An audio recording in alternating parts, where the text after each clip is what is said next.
Now, you're a psychologist Yes. who really focuses on actually helping a lot of men. Yes. And where I want to start today actually is, why is it that a man can say he loves you, he can actually seem really happy in that relationship, and then turn around and cheat on you? Weirdly, in my experience, it is true. It's a dichotomy that took me a really long time to understand, because for me, in order to love me, you have to respect me. And cheating involves an element of disrespect that, I'm sure yourself as well, we don't really tolerate. But having worked with so many men over the years, what it is that they can love you but have unmet needs. And with men, because communication isn't their forte, they don't like to communicate what these unmet needs are. So they outsource them from in another environment. So when they say I love you and cheat, as much as that sounds like a paradox to us, unfortunately for them, what that meant is I loved you. I didn't want to hurt you or upset you or tell you what was going on. So I just wanted to appease my own needs elsewhere at the expense of my relationship, which is not right. But it doesn't mean they didn't love their wife, which is a really hard pill to swallow. But unfortunately, in their world, that's what it means. So that's actually a really brilliant way of breaking it down. But then how, as women, when we're in a relationship, do we know that we can actually trust them? Because to your point, if you think that they're happy, if they're saying, oh my God, I love you, trust is a big freaking thing in that relationship. And so how do you start to communicate that? And how do you start to identify? Because I do think a guy has to take the responsibility as well, that if you're not happy, you need to speak up. Absolutely. But if they don't, how do you start to navigate that situation? How do you maybe even try to help prevent that situation? And how do you not take it as a personal thing? Or is it personal? It's definitely not personal. In my experience of working with them, it's definitely not personal. How you know if you can trust them or not, one of the good ways to understand is looking at their value system before they met you. Now, if they have a set of values where if they have unmet needs, the desire to feel desired or the desire to feel intimate with somebody exceeds their desire to remain in a monogamous relationship, then chances are at some stage they're going to risk the relationship. So you really have to look at their values as a person. Now, if they're the type of person that if they want something, they'll get it and they don't mind risking it all, then in the course of a relationship, they can stray. But if they're the type of person who, as much as they might want something, they recognize that the risk is not worth the cost, and they're quite risk averse in general, and they genuinely value their wife's well-being, that person will find it difficult. Even if his wife hasn't slept with him in a long time, hasn't made him feel special, if he cares about her well-being, he doesn't put his needs first. And so that guy is less likely to cheat. Now, as a woman, how you can navigate that is sometimes some women, especially after children, they forget that the man still has needs. They forget that as tired as she is and exhausted as she is and so preoccupied, and this is no flaw of hers, it's just what happens when you become a mum. She naturally can forget that he needs a bit of attention, he needs a bit of love, he needs a bit of affection. And in her attempt to become a mother, and a fantastic mother, she can often neglect her duties as a wife. So what happens is he doesn't want to say, oh, by the way, can you stop looking after the kids and come back to me? So he might outsource it. How I recommend you navigate that is just and it's so difficult for women, but if you can make quality time to ask more open-ended questions to your partner, it makes a world of a difference. Rather than just, what time are you coming? Can you pick up the kids? Can you do this? It's like, how are you feeling? Is everything okay? What's stressing you out? You haven't been yourself. You stay attuned to your partner, they're less likely to stray. Doesn't mean they won't 100% and doesn't mean you're responsible, but they're less likely to stray. So it isn't personal, but what it is a reflection of is the communication has broken down in some way, shape or form. And is finding a time to reconnect will prevent that from getting to an affair. Okay. I love your honesty. I know what people are thinking at home right now. In the comments, they're saying, why is it my responsibility? The guy should own it. And I actually want to be the voice of saying, you can't control them. No. You can't control if they're communicating, right? Like, people at home right now, please hear me.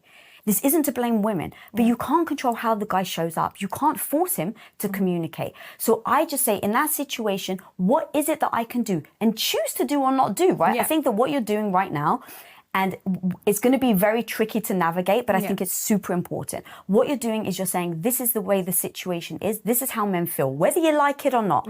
Now, as women, at least if I have the choice to say, I'm going to ask my partner if there's any needs, or I'm exhausted. No, I'm not going to ask him. Cool. Don't ask him. But just know the reality of what the potential outcome is going to be. So now setting kind of that stage. You want to go back to something you just said about the value system. Yeah. So how do you start to identify that value system in them? I've heard you say that you can also ask them questions about their childhood that reveal how they are today. Yeah. So take me through what sort of things that we can ask our partners if we're dating or if we're starting or we're already in a relationship with someone to start identifying what those values are. Okay, so great question, by the way. But what I would recommend is how you identify a man's values is you assess their kind of opinions on things that are not related to them. What I mean by this is one of the great things about our jobs is that we can kind of say, oh, someone said this today. What do you think about that? And so you might want to say something like, I read this article about men feeling neglected after a baby's born. What do you think about that? Or a colleague at work said that he feels like his wife doesn't want to have sex with him anymore. What do you feel about that? Or one common thing that a lot of people don't talk about is how men sometimes lose sexual desire for their wife after marriage, after living together. They might have been really rampant before, but they kind of lose their desire and they're not chasing their wife for sex the way they used to. And it's these kind of conversations, how you identify his values is his ability to be honest. Now, if you're with somebody who will tell you the truth, even if it hurts you, you're in luck. And as much as that might sound difficult, it actually creates emotional attunement. He's teaching you how to love him, and you do the same with him. But if you have a partner who is unable to express himself, what will happen is he'll find an outlet to express himself. Hopefully that will be a healthy outlet, but sometimes it can be an unhealthy outlet. So how you assess his value system is you assess how honest he is, even if does he stick to the truth, even if it offends some people. And if he's the type of person where truth matters to him, then chances are he'll be more honest and you can create a connection that will prevent infidelity. So I love the idea of asking someone the questions to see how they're going to respond. And then I've heard you say like that it's actually more likely that when a guy becomes a father, that they're more likely to cheat. Is that why? Because they do they feel the guilt of putting it on the mother? Yeah. And so they're just like, if I just go take my needs over here, now I don't have to make her feel bad that she's not giving it up. Absolutely. Unfortunately, what happens is they recognize it is a selfish desire to expect her to be breastfeeding, looking after the baby, just push the baby out and then go and look after him. They know there's a part of them that can't always expect it, but they want it. They miss the woman they had pre-kids, because women do change after children and they become exhausted because children are exhausting. They become preoccupied with the child. They find it difficult to just kind of forget the child and let's go for dinner and just think about dinner. Whereas for a man, they can go and play football, leave the baby, and they can think about football. What they're doing is what they're thinking about. So they miss that one-to-one connection with their wife so much. They really miss it, but they don't know how to say it. And because they don't know how to say it, but they do know how to outsource it, they'll look for somewhere else. And a lot of the time after children is when men turn to pornography more, or they'll turn to escorts, or they'll turn to webcam women more, because they actually don't want to put in the effort of falling in love with another woman, but they do want to feel intimacy again. And they're looking for either a sense of vulnerability or emotional connection with somebody else, especially with these webcam girls. They talk to you and so on and so forth.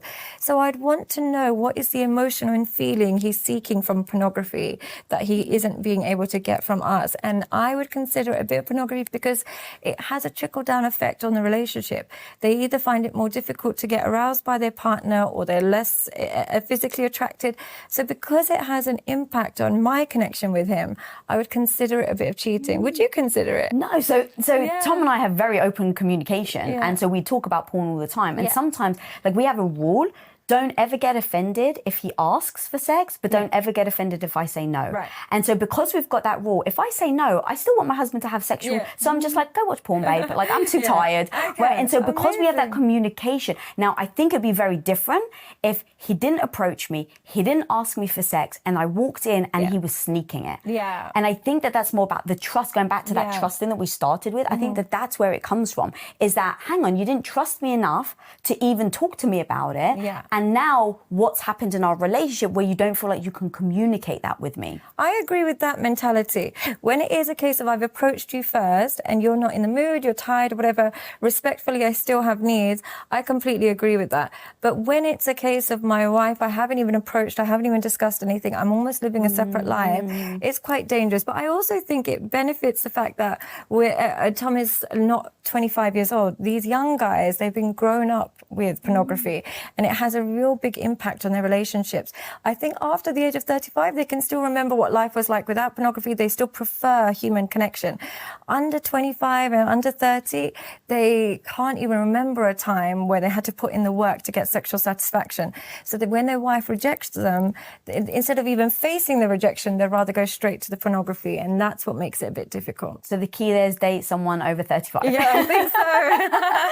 I think so, unfortunately. Okay, so in these situations where maybe you sense that the guy is straying, again, I think that the empowerment here is to be able to see the signs and then decide whether, okay, if your partner's cheating, is that something that you then forgive? Do you work through it, right? Or do you take your power and do you leave? Like, that's what I'm all about. That's why it's really important for me to talk about this cheating aspect. Because from what I hear from a lot of people that have been cheated on is they feel deflated. They feel like it is about them. They feel their insecurity goes through the roof.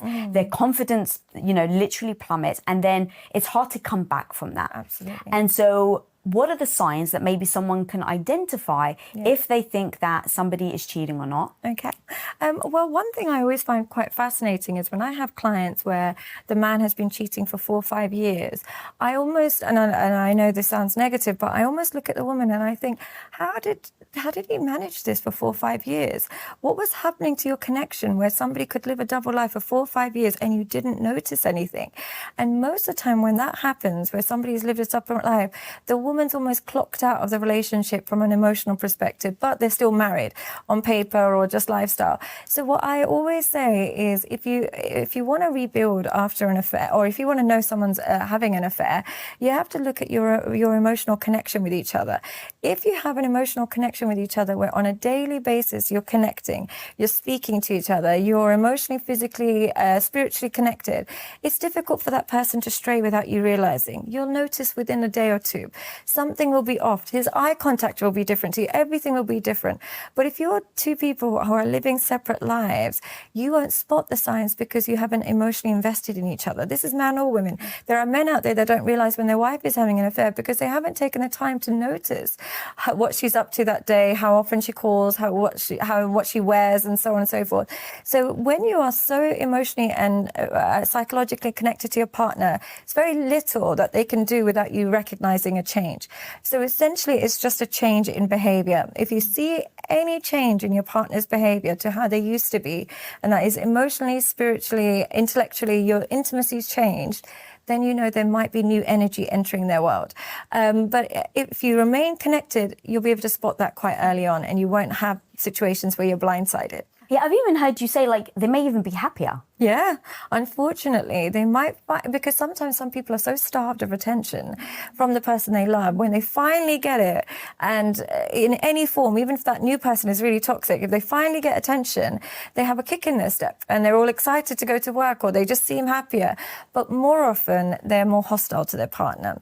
Yeah, that's more often the case. They're hostile. And the reason they tend to be hostile is essentially we all know cheating is wrong. Yeah, even if you grow up with a philosophy that men can cheat, whatever it is, if you have to live a double life, you feel inauthentic. You feel some element of guilt. And the only way to feel less guilty in that moment is to blame your wife. So a lot of men will say, look, she doesn't even cook for me, or look, she doesn't even look after herself, or look, she didn't remember it was my birthday, or look what she did for me on Christmas, nothing compared to my mistress. So what will happen is they'll start being negative towards their wife. They'll start getting critical over small things to remove their element of shame and guilt. So they can be quite ratty for no reason. So they can be happier in general, but they're more ratty towards you. oh, that's so freaking confusing. Yeah, I know. Because honestly, if my husband came home and he was happy, it's like, oh, I'm so happy that you're happy, babe. Like so I would perceive it to be the other way. Yeah, I would as well. But then the connection with you should be happier. If he's doing well at work and he's doing well in his fitness, and then you two are having better sex and everything is trickling into your relationship, amazing. But if he seems to be all excited about getting dressed up and is going to the gym, but when you ask him for quality time, he acts like you're a burden, then you're like, there's a discrepancy between what's going on in your life and how you're treating me. Is something up? And don't be afraid to have that conversation. It doesn't have to be an accusation. It could just be, talk to me, what's going on? So not just like, hey, you cheating. Try not to. I don't do that. I go straight to the jugular. But if you can avoid me. What do you do? I assume the worst. I always assume the worst. This is a problem I have, and I've gotten better. It takes me, when somebody builds trust for such a long time, you realize it's a you problem. But for many, many years, the moment any sign of difference, I would interpret it as there is infidelity going on. Isn't that strange? Yeah. So I love that you said that, honestly, because as a psychologist who this is literally what you do for a living, even you, and you're like, I've heard you say something like, I know so much about the red flags that almost now everything becomes a red flag. So how actually help me work through that and everyone at home, because I love talking about the red flags. How do I identify, right? Going back to how do I control my own life? How do I start spotting things that my partner or someone's doing and then now identify things so that I have the control to then act the way I want to act? But when everything now seems like a red flag, you even said, like, it can actually become now detrimental to your relationship. So how do you work through that? Personally or people? Both. Okay, well, here's the thing. I start with red flag. Try your best to identify your own red flags first. Always. The reason why it's always good to identify your own red flags is then you don't have to control people. When you have self-control and self-awareness, you don't have to control people. If I know I have a tendency to attach to men that use me because I like to feel needed in a relationship. I feel more special when I do everything for a man, and then at least I create a dependency and that makes me feel loved. If I know that's a red flag in me, I'm naturally going to attract a narcissist. I'm naturally going to attract a taker. If I'm constantly leaving my door open and take everything I've got, I'm going to attract a taker. So if I create better boundaries for my own red flags, it means you can have a red flag, you can have a red flag, you can have a red flag, but you're not going to enter my world because I know I've got my armors up for that sort of stuff.